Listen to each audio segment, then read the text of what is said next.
Hello बच्चों, मैं हूं आपका अपना राजेश। ओमेगा क्लास में आप सभी लोगों का स्वागत है। तो स्वागत है आप लोगों का एनसीईआरटी सॉल्यूशन सीरीज के इस भाग 3 में। इस सीरीज में हम लोग 9.3 के बचे हुए क्वेश्चन को डील करेंगे। तो देखिए, बचे हुए क्वेश्चन में है अभी क्वेश्चन नंबर 11 है। क्वेश्चन नंबर 11 क्या कह रहा है कि ए बी एक क्या है, टावर है, और इस टावर से एक पॉइंट डी पे इसका एंगल ऑफ एलिवेशन 30 डिग्री बनता है, और इसके बाद जो है और एक एंगल ऑफ एलिवेशन कितना बनता है, 60 डिग्री बनता है।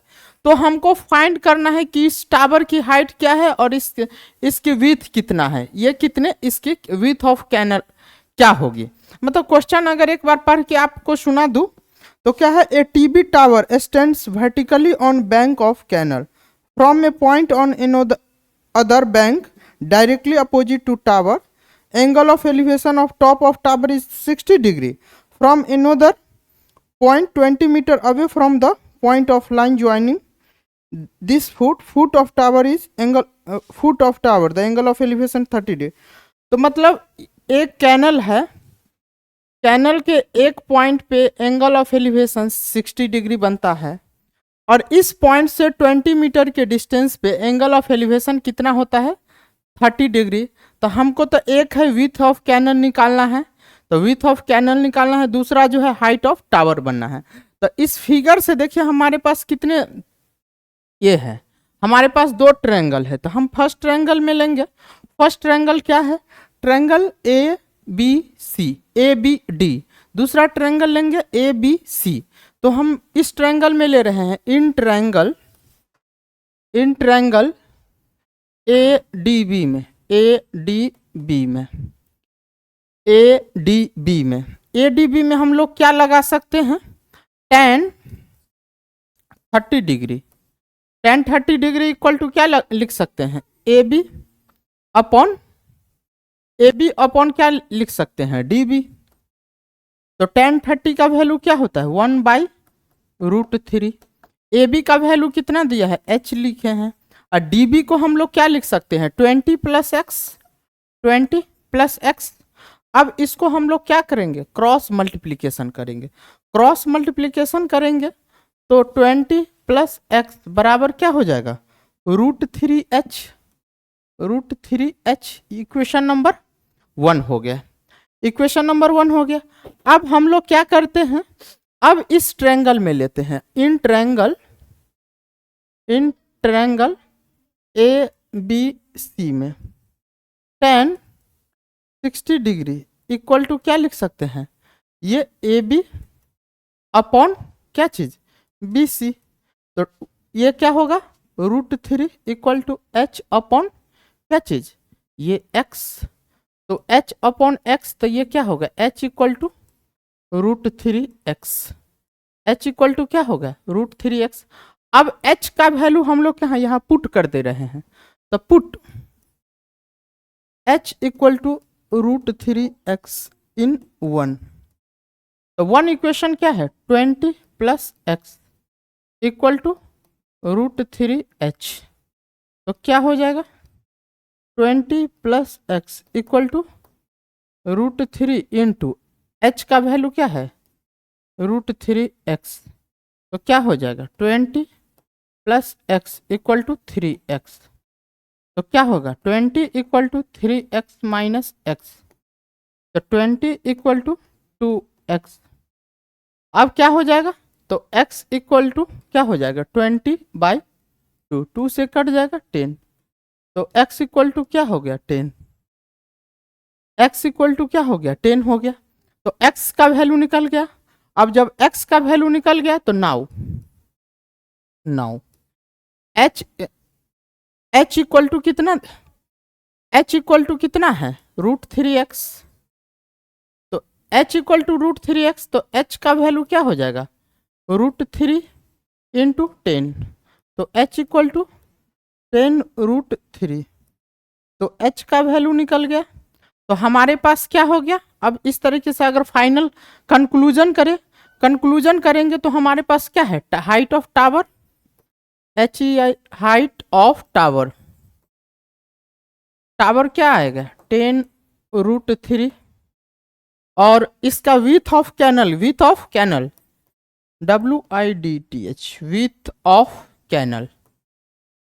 कैनल क्या है, विथ ऑफ कैनल क्या है, 20 प्लस एक्स, 20 प्लस एक्स यानी कितना 20 प्लस 10 यानी कितना 30 मीटर। ये आपका कंप्लीट सॉल्यूशन आया, ये आपका क्या आया, कंप्लीट सॉल्यूशन।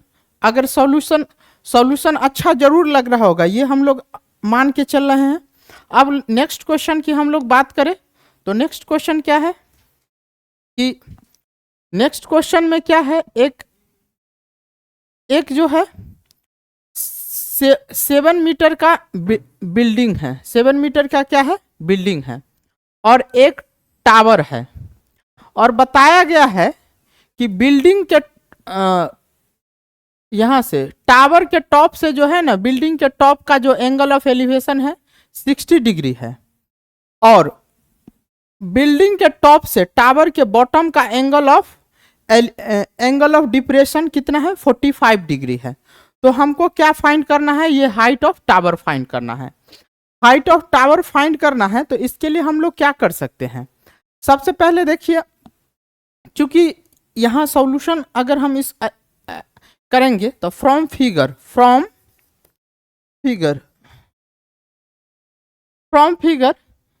AC पैरेलल क्या है, BE, AC पैरेलल BE है, तो AC पैरेलल BE है, तो इस तरीके से लिख सकते हैं एंगल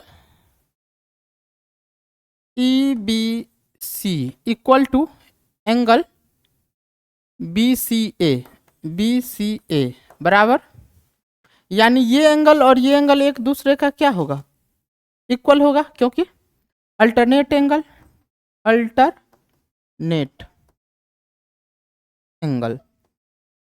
जब अल्टरनेट एंगल है तो हम लोग क्या लिख सकते हैं, एंगल BCA बराबर क्या हो गया, 45 डिग्री। जब 45 डिग्री हो गया तो 45 डिग्री हो गया, तब अब क्या कर सकते हैं, इस ट्रायंगल ACB में, इन ट्रायंगल ACB में क्या लगा सकते हैं, tan 45 डिग्री बराबर, tan 45 डिग्री बराबर क्या लिख सकते हैं, AB अपॉन AC। तो 1 इक्वल टू AB कितना है, 7 मीटर, और AC, तो AC का वैल्यू क्या हो गया, 7 मीटर। तो AC 7 मीटर आ गया, ये क्या आ गया, 7 मीटर आ गया। और जब AC 7 मीटर आ गया तो इसका मतलब AC बराबर क्या होगा, BE बराबर क्या होगा, 7 मीटर ही होगा। ये जब ये हम लिख दिए, ये भी क्या आएगा, 7 मीटर आएगा। अब और ये भी क्या होगा, 7 मीटर ही आएगा। तो 7 मीटर आएगा, तब इस पार्ट को हमको निकालना है, ये पार्ट निकल जाएगा तो पूरे हाइट निकल जाएगा। तो अब हम लोग क्या कर सकते हैं, इन ट्रायंगल BDE में, इन ट्रायंगल BDE में क्या लगा सकते हैं, tan 60 डिग्री। तो tan 60 डिग्री क्या लिख सकते हैं, DE अपॉन क्या लिख सकते हैं, BE।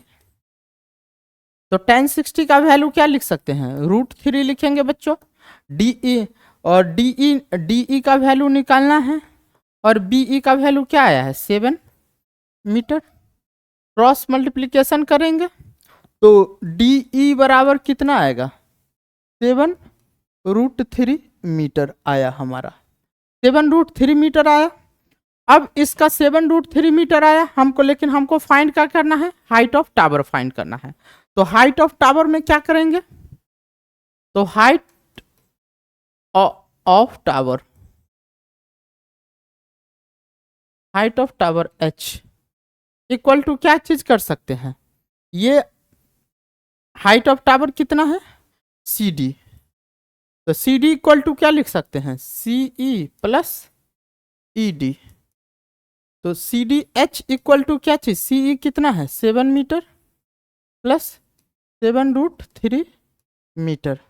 तो H इक्वल टू 7 कॉमन लेंगे तो 1 प्लस √3 मीटर, यानी H का वैल्यू जो आ जाएगा 7 इंटू क्या, √3 प्लस 1, मीटर। ये क्या आया, कंप्लीट सॉल्यूशन आया। ये क्या आया, कंप्लीट सॉल्यूशन आया हमारा आंसर का। वीडियो अच्छा लग रहा होगा, आशा कर रहे हैं कि वीडियो जरूर अच्छा लग रहा होगा। नेक्स्ट क्वेश्चन क्या है, नेक्स्ट क्वेश्चन क्या है, question number 12, question number 13। Question number 13 क्या है कि एक ए बी एक लाइट हाउस है, ए बी एक लाइट हाउस है, और लाइट हाउस के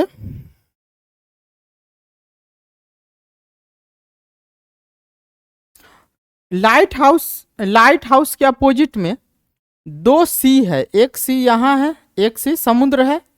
मान लीजिए कि एक समुद्र है, समुद्र के किनारे पे एक लाइट हाउस लगा हुआ है, और उस लाइट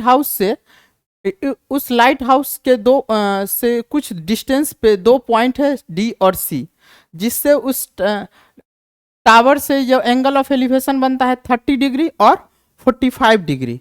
तो हमको क्या निकालना है कि इस दोनों सीप के बीच में जो डिस्टेंस है उसको निकालना है। दोनों सीप के बीच में जो डिस्टेंस डी है वो निकालना है, हमको डिस्टेंस डी निकालना है।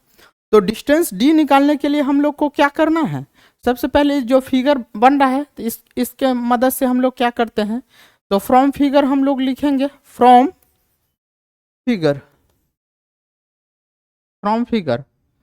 फिगर से क्या चीज, in triangle ABC, in triangle ABC में क्या चीज लिख सकते हैं, tan 45 डिग्री इक्वल टू क्या लिख सकते हैं, ए बी अपॉन क्या चीज, ए सी। अब इसको सॉल्व करेंगे तो ए बी tan 45 1 होता है, ए बी का वैल्यू कितना दिया है 75 मीटर अपॉन ए सी, क्रॉस मल्टीप्लीकेशन करेंगे तो ए सी बराबर क्या आ गया 75 मीटर, ए सी बराबर क्या है 75 मीटर। अब ए सी बराबर जब 75 मीटर बन गया तब इसके ये ए सी आ गया 75 मीटर, 75 मीटर। अब जो है इस ट्रायंगल में, in triangle A D B में, in triangle A D B में क्या चीज कर देंगे हम लोग लिख सकते हैं tan 30 degree equal to, tan 30 degree equal to क्या लिख सकते हैं, A B upon A D.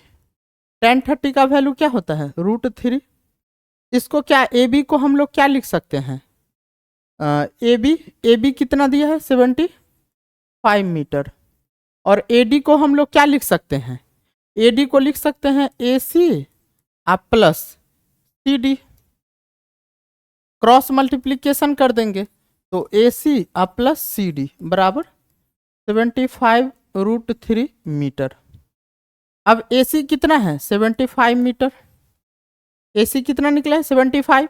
अब सी डी कितना है, सी डी का डिस्टेंस हम डी मान के चले हैं तो ये डी लिख दिए बराबर ये 75 √3 मीटर।